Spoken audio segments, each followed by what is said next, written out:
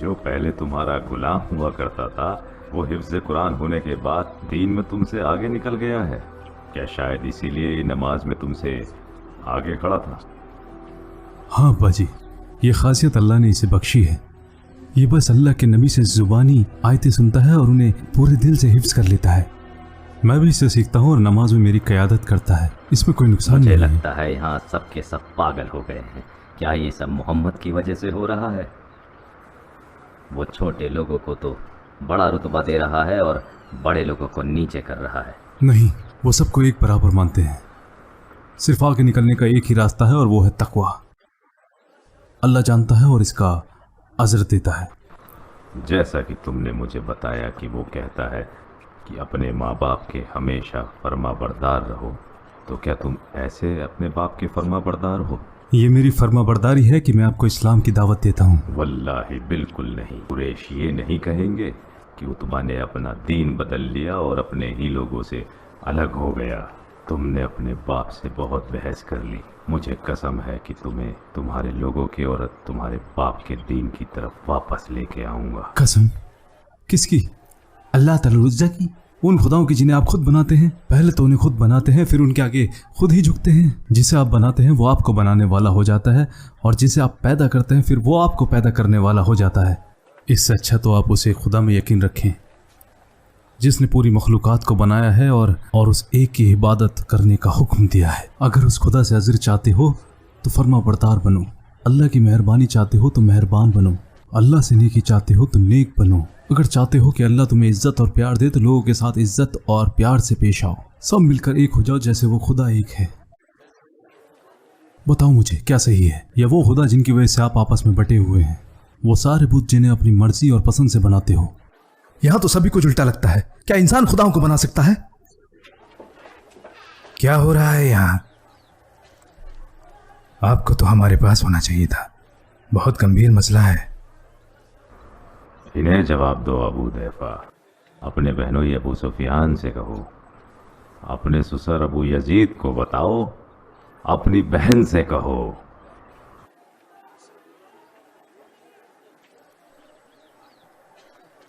अब इसने क्या किया? आजकल इससे ज्यादा कुछ और चल रहा है जो मोहम्मद ने हमारे साथ किया है। क्या तूने भी मोहम्मद का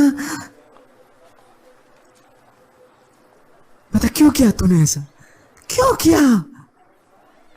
हमारे खुदा तेरा मुंह काला करते तो हमारे ऊपर इतनी शर्म लेकर आया है।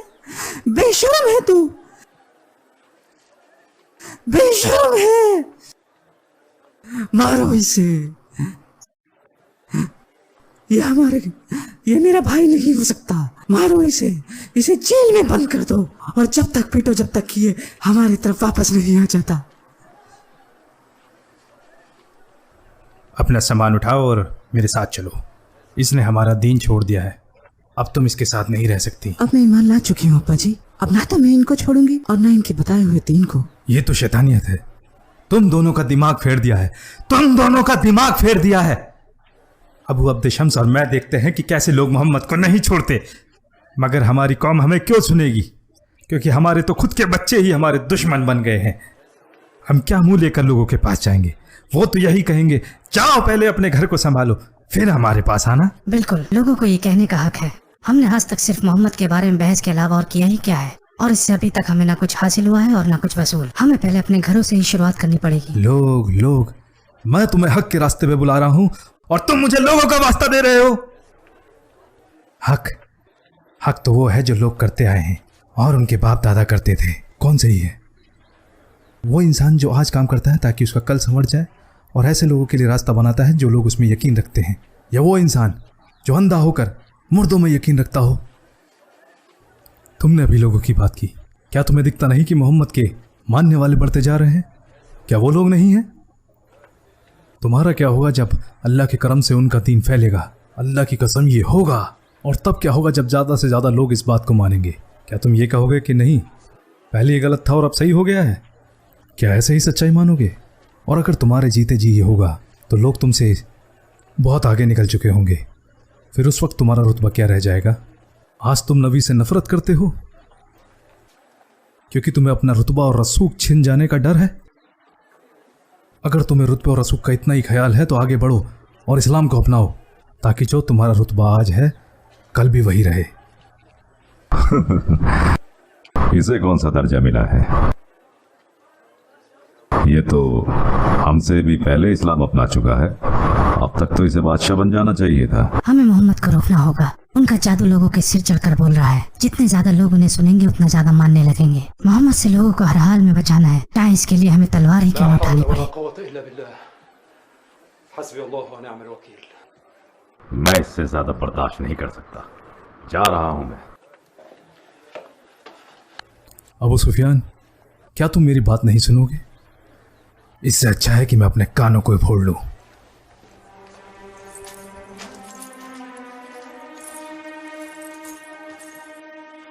और आप अबू यजीद,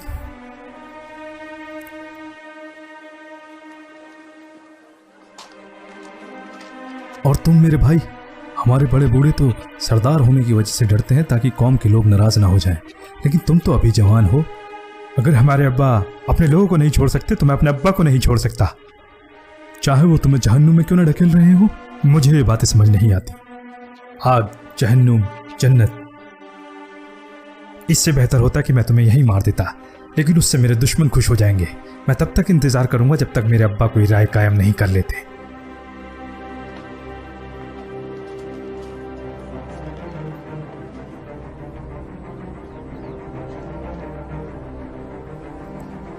सुनो अरब के इज्जतदार लोगों, जैसा तुम जानते हो हम हरम के लोग हैं और इसकी निगहबानी करते हैं।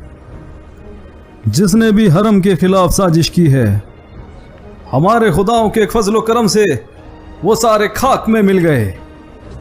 आप लोग गवाह हैं, जो यहां हाथी लेकर आए थे उनका क्या हाल हुआ था। अब हमारे बीच ही एक इंसान पैदा हो गया है जिसके बारे में आपने सुना होगा। वो अपने बारे में लोगों को बरगलाता फिर रहा है, लेकिन उसमें रत्ती भर भी सच्चाई नहीं है। उसकी वजह से हमारे आपस में इख्तिलाफ पैदा हो गए। हमारी पीढ़ियों की बेइज्जती करता है और हमारे खुदाओं को गालियां देता है। हमारे बीच से कुछ कम ज़र्फ़ और कम जहन लोग उसको मानने भी लगे हैं, ये जानते हुए भी कि वो हम लोगों में से ही एक है। मैं आपको उसके बारे में बता रहा हूँ। उसका रिश्तेदार होने के नाते उसकी शैतानी हरकत को सबसे पहले मुझे आप रसूखदार अरबों से छुपाना चाहिए था, मगर उसने कुछ ऐसा इजाद कर लिया है जिसे वो लोगों में आम कर रहा है और इसे लोगों को मानने के लिए मजबूर करता है। मैं जानता हूं अगर आज मैंने उसकी मुखालिफत नहीं की तो कल आप लोग मेरी मुखालिफत कर देंगे। अगर मैं आज आप लोगों को इस बारे में आगाह नहीं करता तो जो भी वो करता है उसका इल्ज़ाम आप हमारे ऊपर लगा देते। इसलिए मेरी आपसे गुजारिश है कि जैसे हम हरम को लेकर वफादार हैं, ऐसी आप लोग भी अपनी वफादारी दिखाएं और उसे बिल्कुल ना सुने। आपके आने से पहले हमने मशवरा किया था कि या तो रिश्तेदार होने के नाते आपसे उसकी बातों को छुपा लें, या हम सारे अरब को आगाह कर दें कि वो उसकी रूहानी और मदहोश कर देने वाली बातों से दूर रहें। इसलिए हमने वो चुना जो हमें सही लगा, बल्कि ये नहीं कि उसके लिए क्या अच्छा था, जबकि वो हम में से एक है।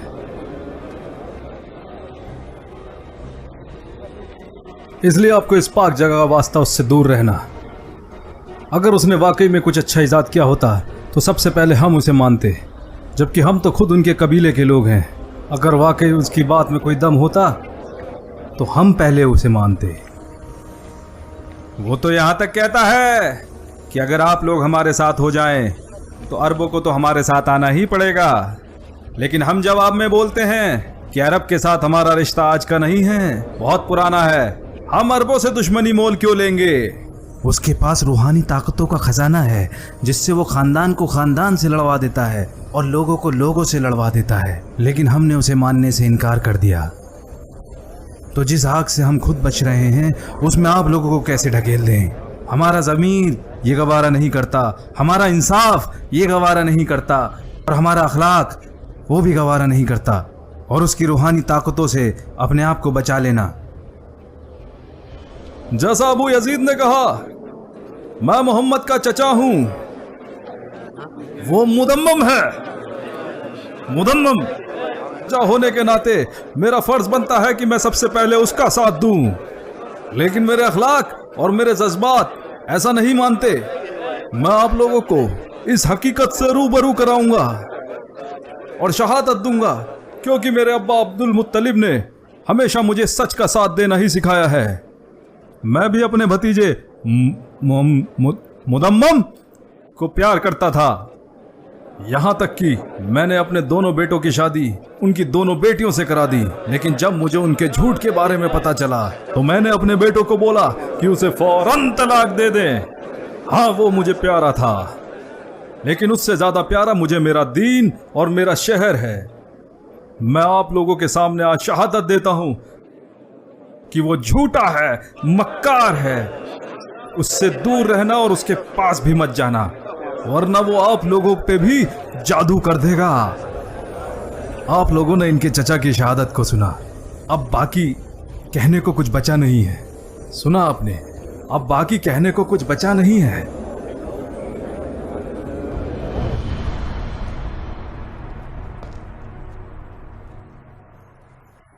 क्या तुम्हारी टांगे टूट गई थी जो तुम मुझे छोड़कर वहां से चले आए? अब्बा जी, आप मुझे हमेशा डांटते क्यों रहते हैं? मेरा भाई अब्दुल्ला भी तो आपके साथ नहीं गया। मैं इससे तंग आ चुका हूं। तुम्हारा क्या नुकसान होता अगर तुम मेरी बात खत्म होने तक वहां रुक जाते? मैं आवाम के बीच बोलने का तरीका ही तो सिखा रहा था। मैंने बहुत कोशिश की अब्बा जी कि मैं आपको खुश रख सकूं, लेकिन आप तो जानते ही हैं कभी कभी भी नाइत्तेफाकी पैदा हो जाती है। कोई नाइत्तेफाकी नहीं होती। अगर मैं आपकी तरह नहीं सोचता तो इसका मतलब क्या मैं नाकाबिल हूं? तुम्हें क्यों हंसी आ रही है? अबू जंदल अपनी मर्जी के खिलाफ आपके साथ गया। अपने बेटे से वो काम ना कराओ जो उसे पसंद नहीं है। कहीं ऐसा ना हो कि आपको भी इस बात से नाइत्तेफाकी हो जाए। बोलो अबू जंदल, बता दो इन्हें। घबराओ नहीं, इन्हें वो बता दो जो तुमने मुझे बताया था। मैंने ऐसा कुछ भी नहीं कहा। ठीक है, फिर मैं बता देता हूं। अब्बा जी, जो भी आपने आज मोहम्मद के लिए कहा उससे आप बड़े खुश हो रहे होंगे, जबकि आप कुरैशियों में बड़े सादिक इंसान हैं। लेकिन ये सदाकत आपके साथ भी जा सकती है और आपके खिलाफ भी। ठीक उसी तरह जैसे एक तेज धार तलवार का इस्तेमाल इंसाफ को बचाने के लिए भी किया जा सकता है और नाइंसाफी को बढ़ाने के लिए भी। और आपने आज नाइंसाफी की है। आपने जो भी मोहम्मद के बारे में कहा है ना तो वो सही है और ना ही सच है। याद रखें अब्बा जी, सच्चाई के साथ बिताया गया एक पहर झूठ के साथ बिताई गई जिंदगी से कहीं बेहतर है। तुम मोहम्मद का साथ दे रहे हो? मुझे लगता है तुम भी कहीं उसके सहाबाओं में से एक तो नहीं हो, या तुम उसके पास बैठने लगे हो। तुम्हें पता नहीं है कि उसने तुम्हारे बहनोई अबू हुदैफा और तुम्हारी बहन साला को भी अपने जाल में फंसा लिया है। अगर मैं वाकई में ऐसा कुछ करूंगा तो सबसे पहले आपको पता चलेगा। आखिर तुम्हें हुआ क्या है? हमने आपसे ही सीखा है। जब से हमने होश संभाला है आपने हमें बताया है कि मोहम्मद हमारे लोगों में सबसे ज्यादा सादिक, अल-अमीन, अल-करीम है। फिर अचानक एक दिन हम उठते हैं और आप हमसे बोलते हो कि नहीं, वो तो एक झूठा और मक्कार और जादूगर है। मैं पहले भी सच्चा था और आज भी सच्चा हूं। ऐसा नहीं हो सकता।